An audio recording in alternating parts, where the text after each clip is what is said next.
Bonjour les amateurs de voitures. Aujourd'hui avec Ross, il m'apporte le Honda CR-V Touring Hybride 2023.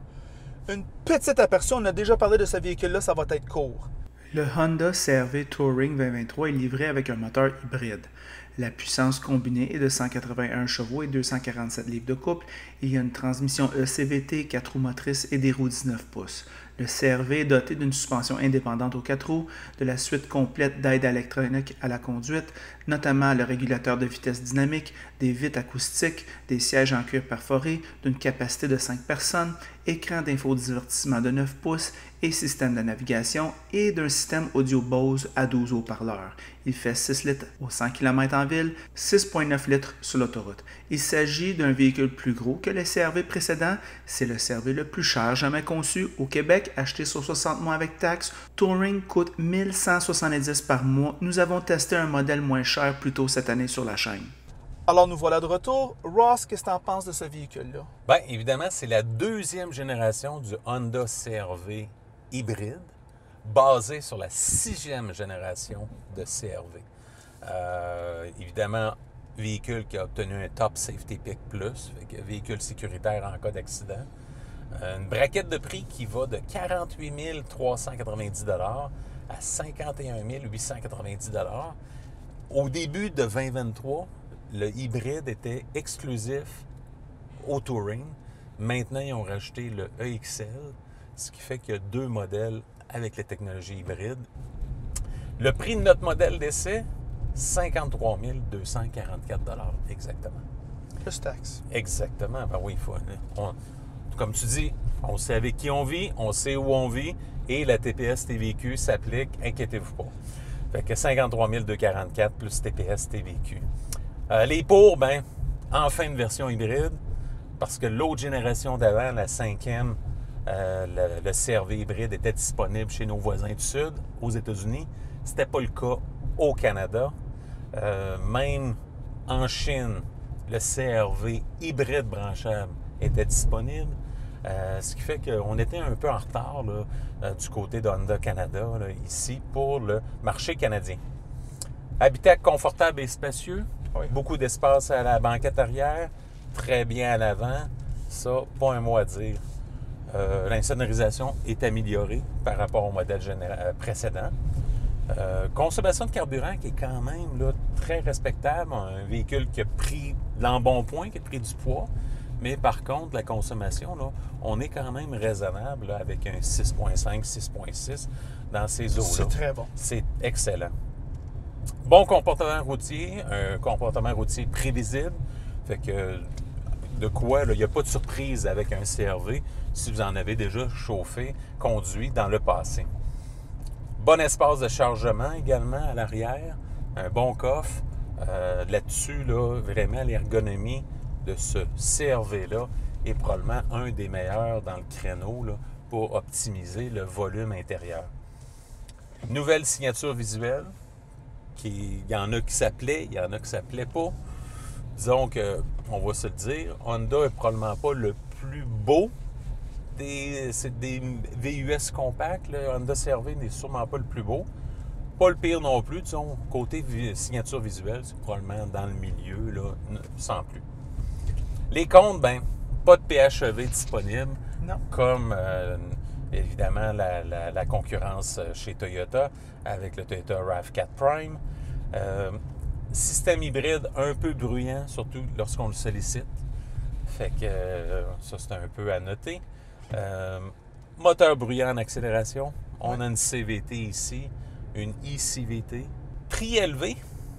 Si on compare avec ce qu'on a essayé il y a quelques semaines, un modèle pratiquement comparable avec le Toyota RAV4, avec une version là, qui avait un petit look trail un petit peu, qui n'était pas le trail, qui était une version hybride également, qui se détaillait à 42 000.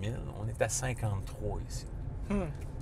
11 000 $ plus taxes de différence, je trouve que c'est énorme. Capacité de remorquage, ben ça c'est un peu décevant. 454 kg ou 1000 livres. Fait que la version non hybride est à 688 kg ou 1500 livres. Fait que la version hybride là, qui est un petit peu, pas mal timide au niveau du remorquage. Oubliez ça. L'espace de rangement, ben, c'est plus pour les espaces. L'espace de chargement est très bien parce que le coffre est très gros, très grand. Mais pour ce qui est des espaces de rangement, OK, il y a un porte-gobelet, mais il n'y a rien de vraiment extraordinaire au niveau, là, mettre l'espace pour une bouteille, des choses comme ça dans les portes. C'est un petit peu limité de ce point de vue-là. La concurrence, bien évidemment, il y a beaucoup de joueurs.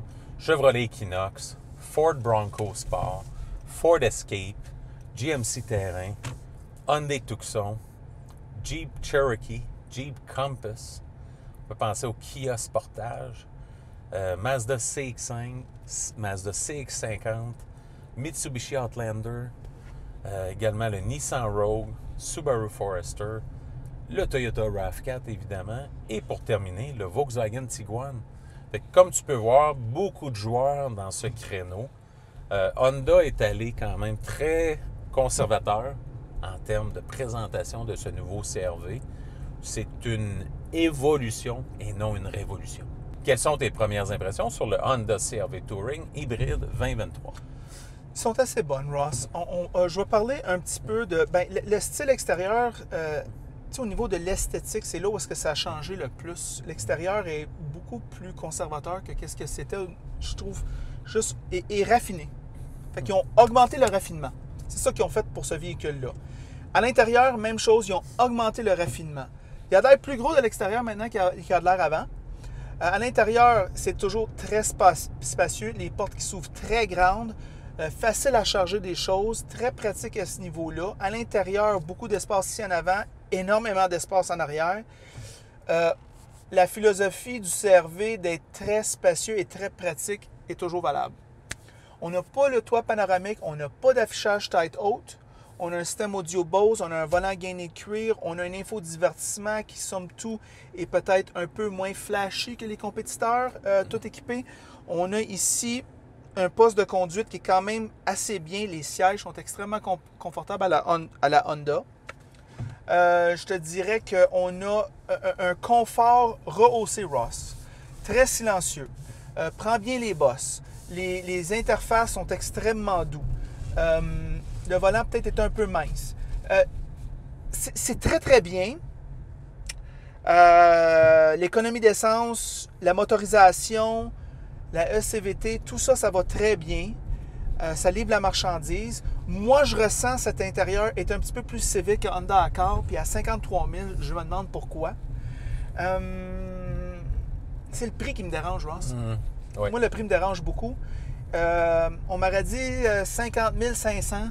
Ça n'aurait pas été pareil, mais à 60 000 taxes incluses, assujetti à la taxe des envieux annuelle des Québécois sur les véhicules coûtant plus de 40 000 40 000 quand la moyenne québécoise est de 64 000 En tout cas, ça augmente. C'est pas 40 000 en tout cas, ça c'est sûr et certain. C'est pas 40 000. Fait qu'on considère ça luxe. C'est vraiment une taxe... Une taxe déguisée, encore une fois.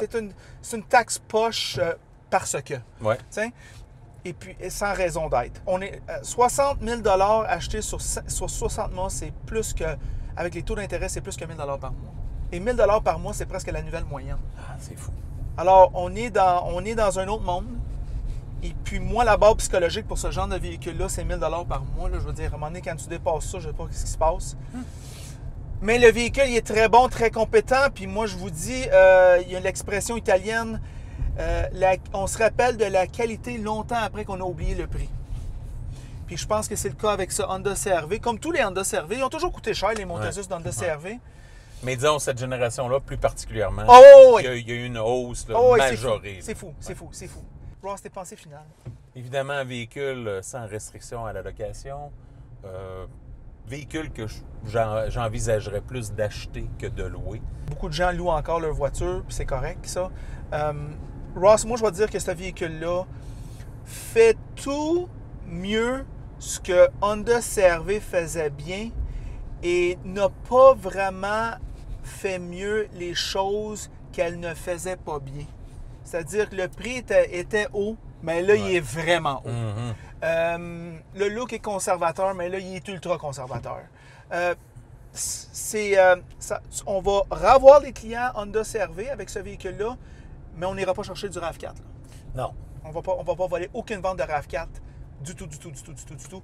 Et c'est ça nos pensées du très bon Honda CR-V 2023 Touring hybride. En passant, si vous aimez la vidéo, aimez-le. Si vous ne l'aimez pas, aimez-le pas. Et si vous l'aimez beaucoup, mais franchement, abonnez-vous à la chaîne. Et c'est tout.